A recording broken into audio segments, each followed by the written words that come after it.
I am here today with the Professor Marilyn that is on the sectional occasion for talking with one of the best recognized professionals in the field of early child education and in general in education.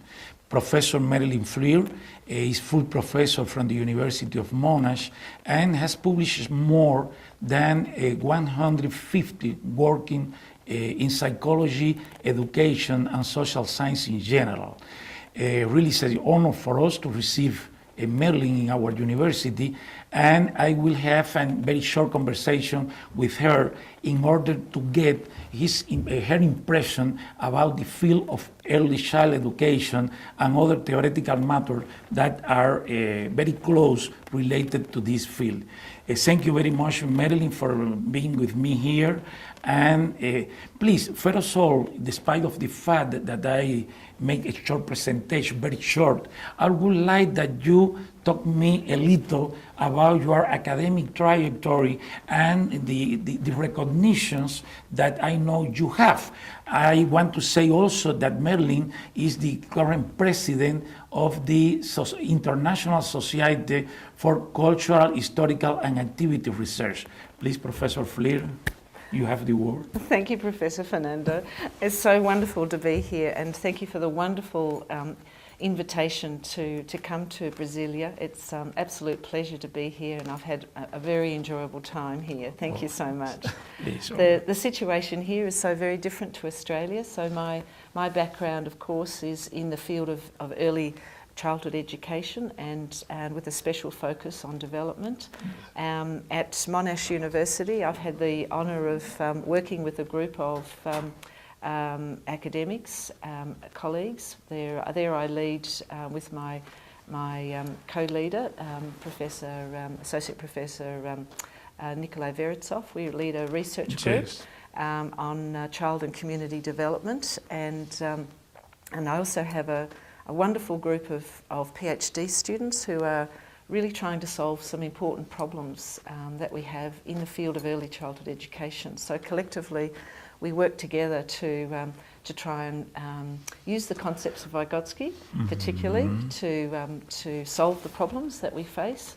But you probably don't know much about Australia and the Australian situation, so perhaps I could share a little bit about that first. Yes, of course. I had the great opportunity to be visiting professor in your group, and really I very impressed by the level of internationalization that your program have. It is really one fact to remark the quantity of international students you have in the program. It is really impressed me too much. And also impressed me the great attention that receiving Australia education. And I will listen a little about how you appreciate this and which are the resources that you have at this moment as leading professor in this area in relation to your research program. You're absolutely right. We're very privileged because we have PhD students from all over the world. We have students from China. We have students from Bangladesh. We have had students from India, Brunei. We have colleagues from Mauritius. We have colleagues from Vietnam. We have from many countries, and of course we also have in the field many colleagues who work with us who are also culturally diverse. But that's really the situation in Australia, because we have been a country that has continued to develop in a culturally diverse way for a very long time now. So that's the norm. But with that comes some really interesting things, because people who work with us as part of our team bring to the problems of early childhood education very different backgrounds from the international community, so that they're able to look at problems in a diverse range of ways, and through that to think more creatively about the kinds of issues that we're trying to solve. But I think what supports us really well is that is a series of Australian Research Council grants, discovery grants that we've had, which is, it's an Australian Council for Research in Australia has it's a very prestigious organisation that will only give funding out to a very small number of people each year, and it's highly competitive. So it's peer reviewed by many people and goes through a whole process of a board looking at it and so on. So the work that's funded is supported, if you like, by the academic community. So it's very prestigious, and that has allowed our group to actually to really explore some important ideas and have the resources to really do some very important methodological work. So, for instance, with the problems that we face in Australia, but I think there's this is a very strong international concern as well.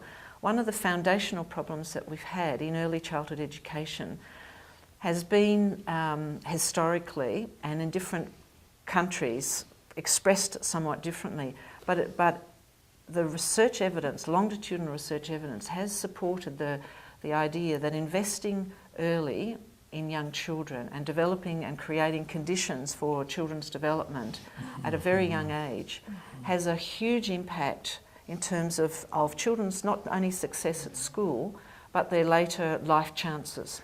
So as a result of this longitudinal work that's been done in a number of countries now, and economic discussions around how investing early saves resources later for an economy, many countries have begun to invest in early childhood education, but also begin to support the development of this field in a research, the research capacity of the field.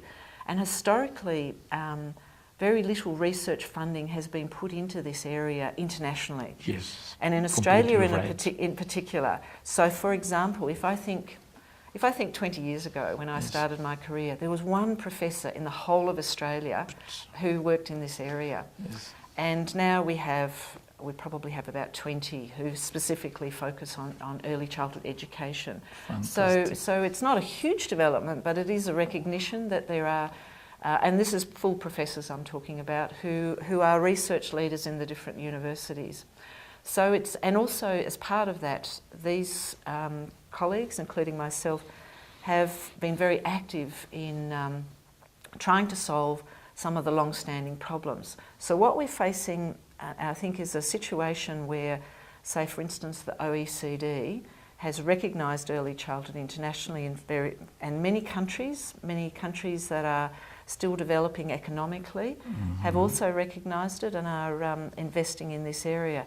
But there is this real big challenge. Yes, and the challenge is that governments are saying, we're putting money into this area, where are the outcomes? We want to see outcomes quickly, we want our communities to develop very quickly, and through this there has been somewhat of a tension where there has this what's become known as schoolification of the early years. So a kind of more formalisation, a more focus on cognition, and areas that have traditionally supported the development of children, such as play, have in some countries now there's been very strong pressure to reduce the time that children engage in these imaginative and emotionally charged conditions that create development for young children. Marilyn, this is one point that impressed me so much, that you are centered on the research in early childhood education. But together with this, you have working intensively in theoretical and methodological matters that make of you one of the reference of the world at this moment in this area. I would like to know how the cultural historical framework have helped you in this work, and which are the main challenges that you are in front your team at this moment. Absolutely. Cultural historical theory, and particularly the collected works of Vygotsky, have been foundational for our group. And they've been foundational for our group because the concepts in Vygotsky's work that have helped us to begin to explore this dynamic relations between play and learning in the first instance is something that we have received funding for to explore, and our group in different ways has been, and it continues to look at this challenge. And what we've drawn upon particularly in the first iteration of our thinking, because have to remember in Australia, being so far away from Russia and the collected works of Vygotsky, and in the early days we had very little access to the primary sources, because we know they were only published in English. Yes, and even in Russian. Exactly. Was published very late. So, and in those days when we started our research, email wasn't even invented. Nobody knew about Google. Yes. So you had no capacity, being so far away, to explore and use the concepts of Vygotsky's in a direct way. Of course, there were secondary sources available, but as we know, the secondary sources are certainly not as rich, and they have different kinds of interpretations of Vygotsky's work depending on the need of the person writing the material. So for us, our group has worked really hard to look at the volumes of Vygotsky's collected works, and in the early days our problem about the schoolification was also there was a sort of a double bind, because we had this government international push for more formalised schooling in the early years, but on the other hand we had this tradition in Australia, and in many countries it's the same, this tradition of thinking about children's development from a maturational rather than a cultural perspective. Yes. And this is kind of like a universal. It's the fallout from Piaget, and so many professionals in early childhood education in Australia and also many other countries have de-emphasised the role of the educator in the developmental process. And so with this history of thinking that there is only one view of development and it goes through ages and stages, and at the same time the role of the educator is to almost put their hands behind their back and not actually actively be constructing with children and having an active role in children's learning. So this is the other part of the context. So we have this interesting tension.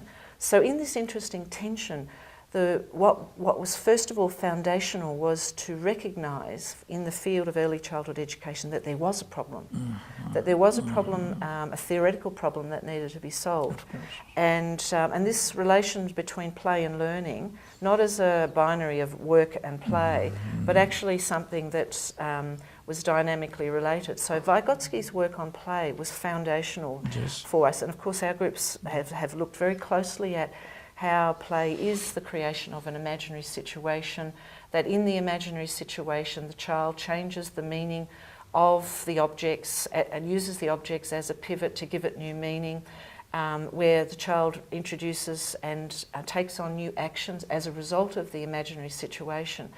But in our work, what we also found was that wasn't enough. We need, of course, a system of concept, which of course is what Vygotsky's work is all about. So we began in this place to take the lead in Australia and in some quarters internationally, to move away from traditional views of how children play and develop, and use Vygotsky's work to actually reimagine the whole conception of play, because traditionally play has been with this Piagetian notion of a stage-based approach to how children play, this notion that the teacher or the educator or the pedagogue, depending on which country you're in, really has a de-emphasised role. So our work, what we started to see in our work was that actually it's not just the child that creates the imaginary situations. The adult has a huge role to play in actually creating imaginary situations with children, and that this is actually a cultural development in some communities and in some families, and not necessarily in other families. So again, supporting this idea that that play is a cultural practice, it's culturally developed in families and communities, and it's privileged as a cultural expression in some communities in very different ways. And there isn't a standard, which of course the traditional literature has suggested. So Vygotsky's work was really powerful for that, particularly then as part of that, the concepts of everyday concepts and scientific thinking, or spontaneous and academic concepts, however we want to name this. But this notion of, in the learning and play context, that children become more consciously aware of their actions, of course led us to thinking about not just Vygotsky's work, but Elkonen's work and many others, where the play of children begins to move closer to the idea of children's reality. So when they're role-playing, they are actually taking on the cultural practices that they see in their communities, following Elkonen's work here, of course. And that is leading to the idea of more consciously understanding their cultural practices. So rather than living the experiences of their cultures, they're starting to think more consciously about it. And of course, Vygotsky talked about that beautifully when he used that lovely example of the two sisters pretending to be sisters. So in reality, they were sisters, they were pretending to be sisters, yes, and through this, course, actually consciously coming to understand the concept of sisterhood. Yes. This was a really powerful catalyst for our group to actually say, well, cognition, in whatever form is constructed in schooling, is a cultural practice. Of course. And it's been invented by humans. But one point on which I would like to listen to you is that you emphasize, and it is real, the role of consciousness and control of the child during the play. But you are writing even about the imagination, also emphasizes the role of emotions and the generative character that is displayed in the children. That because imagination is also inventing realities and not only the assimilation of realities. Totally. And there are some concepts in the first moment and last one of Vygotsky's work in which there are concepts that practically was not taken into account for the advances of in cultural historical psychology. And I guess that you have a novelty taking those concepts of Vygotsky, particular imagination, and extent of the inventing creative character that the child has in the play. And it is very strong point in the current Absolutely, picture. and it fits again with the evolution of our group, because our own cultural development of our own group, of course we began with Vygotsky's conception of play, and others who've developed it further, contemporary scholars, and of course Vygotsky's concept of everyday and scientific thinking. But that wasn't enough.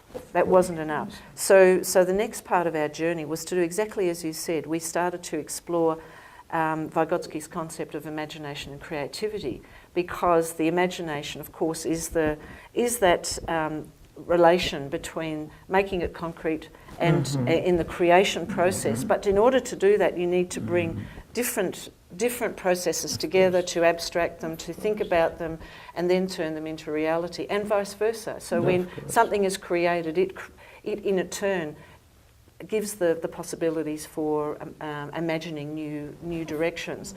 So his work was very important there. But why it was particularly important was that, and I'll go on to emotions in a moment, because none of these things are separate. I'm really just unpacking them in terms of how we might have been foregrounding one dimension above another at that particular point in our own theoretical work. And of course, each time we had these new challenges, we applied for more funding to the Australian Research Council. So that first area we had funding for, and then we recognised we needed more. So not just more thinking and more research, but funding to support this process in our group, because our PhD students are very centrally part of the work of this research project. But with the imagination and creativity and the emotions, one of the things that we started to notice in our own research, in terms of the work that we did, in terms of gathering video observations, was that that children, and this is where we're very, very fond of the work of Zafarozets and Elkonenova, and many others who've actually explored this idea of fairy tales and creating specific dramatical conditions that actually allow us to see these very highly energized, emotionally energized moments where children are role-playing, where children are bringing not just what they've learned from society into their play, but what they can develop together in the imaginary situations they create, but also where we take fairy tales and any other storylines that are in their essence contained emotionally charged experiences that children, there is a plot, there is emotion following the character of the different emotional experiences of the different characters. So there might be the feeling of great joy to be playing, but at the same time a great fear because the bear in the fairy tale is creating certain conditions. And this has been really important for us to look at how children move in and out of these imaginary situations, how they flicker between the imaginary world and reality, and how they extract themselves emotionally sometimes because it's too much. They're experiencing a very high level of intensity, and how other times they actively want to engage in these emotionally charged situations. And so that's sort of the work we're doing now, and it is our fourth major Australian Research Council Discovery Grant project to take it to this next step. We haven't resolved everything yet. We're still looking at our video observations and really working in a very dynamic way. And of course, methodologically, this is very challenging for us. Because for everyone, because this is a point in which really there has not been advances in cultural historical tradition. And this is what makes it very difficult for us, because there are no ideal forms of how to do this. Not. So our group is collectively exploring this, and methodologically, what's important for our work, what we do, the challenges we face is that because traditionally researchers have been interested in early childhood in terms of cognition, but we want to hold in our research the wholeness of the situation, which of course is the emotions, it's the flickering in and out of the real world and the imaginary situation, it's the consciousness of not just how the child's emotions, raw emotions are being experienced, but consciously thinking about these characters in the play and how they are experiencing that, but also how they are consciously thinking about the concepts which they then use to support their own development. So all of these dynamic processes, so everyday and scientific concepts that the teacher might be engineering, socially engineering in these situations, we want to keep them all intact. And video observations really allow us the possibility to video record not just the everyday practices that we see teachers create in early childhood settings, or that families create in their home environment, or we create in the community, because we video record all of those things. But what we are interested in is the relations between all of these things, so that we have a broader picture of a child's development. But something very interesting in this is that you facilitate that the child's enter in contact in very spontaneous ways, and they force you to conceptualize situation and processes that you don't have anything a priori. And it is very important because, for example, in one of the videos I looked at when I was there, one child is very innovative in the answer that he gave to the person, but suddenly it changed completely the communicative situation, and then the emotional context changed completely, and it influenced so much in the way that the intellectual dialogue with the child took in that moment. What do you think about this very active and processal way to conceptualize all the information that you recorded in the experimental situation, not experimental, in the daily life situation that allow a very rich communicative scenarios? We have, the conceptualization is kind of at maybe 3 levels.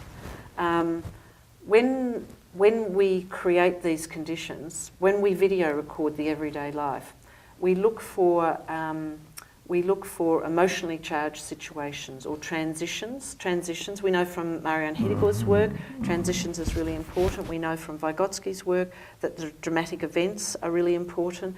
And we know that from a pedagogical perspective, families and teachers also want to know what conditions do they have to create. So all of these things are in our mind when we methodologically create the conditions for the video recording.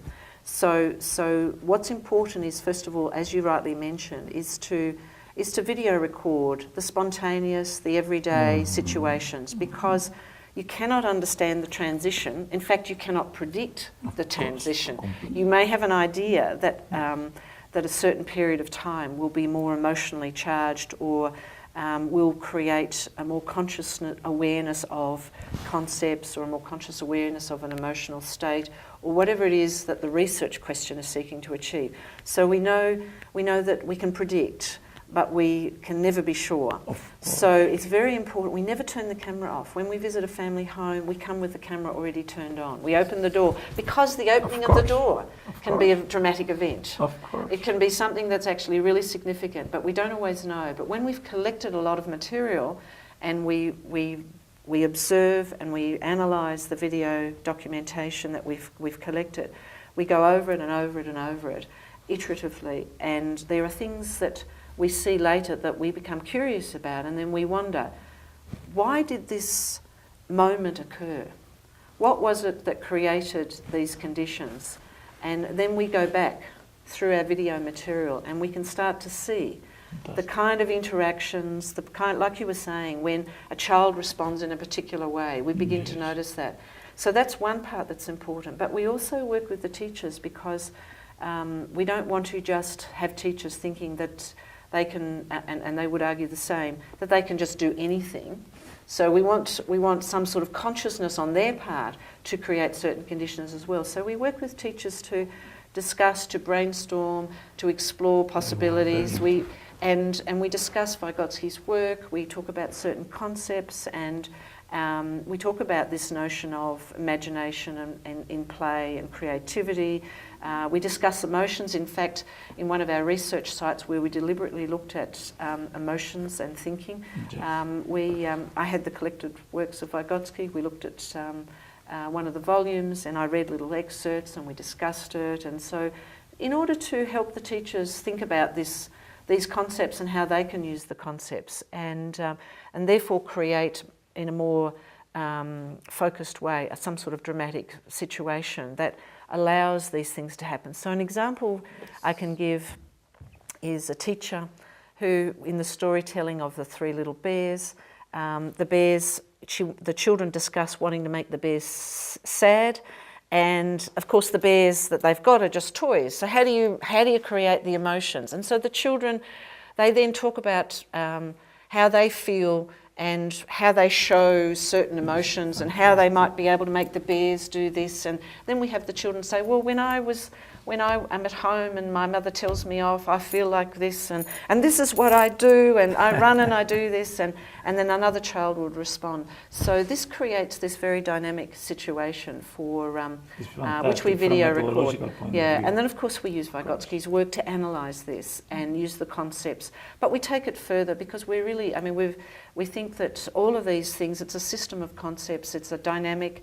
It's not a silo. We cannot understand children's development and how to support and create the conditions for children's development without deliberately using these concepts for analysis and for thinking about how we frame these things. So Vygotsky's work's been very important for our group. Yes, of course. And this has been a major challenge for us, is the use of these concepts in video observations, because, as you said, traditionally that's not been the case, and for video observations, so we use iMovie, and we have video clips that we create and we develop into into scenarios, and then we explore those further. And some of our team, they take these video clips back to teachers and children, and they discuss it as well with children. So it gives new possibilities, which we're only just exploring methodologically further now. But central to all of this, of course, is Vygotsky's idea that we're studying the process of development. We're not studying the end product. It's very central for what we're doing. Function, yes. Absolutely. Of course. And I think this work is contributing back into this notion of schoolification. So we're pushing against what we see happening not just in Australia but in many countries internationally, where people want to have greater outcomes in education. So they think by making education more formal, taking away play, by focusing only on cognition, forgetting about how the learning is emotionally... Because really your research are beyond the cognition. Yes, the absolutely. Is much more than cognition. Absolutely. It's something interesting. Unfortunately, Professor Marilyn, we don't have more time, and I would like to ask you some final words, maybe in relation to the challenge you are in front of you, and a little about the next Congress of ISCA organization from which you are the president, and what do you expect there in Sydney? I know that it is very serious to ask for a short time answer to this question. Okay, but I'll try. Good to close your Yes. conversation with me in relation to these questions. Well, I think the Congress is going to be very exciting because Fernando, of course, is going to be one of the keynote speakers, and I think that this area of emotions, in relation to social subjectivity and sense, personal sense, all of the things, the work that you've been doing, I think that these, and you've talked about this at another Congress when it was in the Netherlands as well. I think this is a really important area, and certainly in our group's work, as we've come to deal with this schoolification problem, and we've used most of Vygotsky's work, we've come to see that this area of emotions and the way that you've thought about social subjectivity of these, what we've called the holistic situation of children's development, but you've theorised it in a very deliberate way. I think this is one of the interesting areas that hopefully will be discussed quite explicitly at the Congress through your presentation. Yes. And I think it's an area that still is in the process of development, I think, as a community. So I think that's one of the challenges. I think that will be discussed. I think there will also be very rich methodological discussions that will be occurring, and I think that that's very important for the development of the field. And I think a third area that is likely to emerge is this this notion of how concepts from Vygotsky, the primary source of Vygotsky, as opposed to the use of secondary sources where particular people have taken it in a particular way depending on their societal needs and the problems that they face, but to go back to the original works and to develop them further, I think should appear in the Congress as something very foundational and important. And my own personal view is that I'd like to see that privileged in the discussions and see where that takes us to the future, because I think there are so many concepts in Vygotsky's work that are so rich and are still underdeveloped, have not been used as extensively as a system of concepts to support the problems that we face now, but to draw on the original works I think is an important dimension. So I'm hoping, but who knows, it will be a lovely place to have it in Sydney, it'll have an Australian flavour to the Congress, but what's really important is as we know that the concepts of Vygotsky were always discussed and elaborated and debated. It's the social context in which these concepts are given life that the Congress will support, and I think that's much more exciting than reading a paper. It's the discussions that take us further, and the Congress should do that. Professor Marilyn, thank you very much for in this short time to make great pictures about your lines, challenge, and current question that you are treated at this moment in your team. It has been really very nice for us, and it is important that in general Brazilian academic population enter in contact with you because Australia is at this moment a leader in the research, one leader in the research of childhood early education.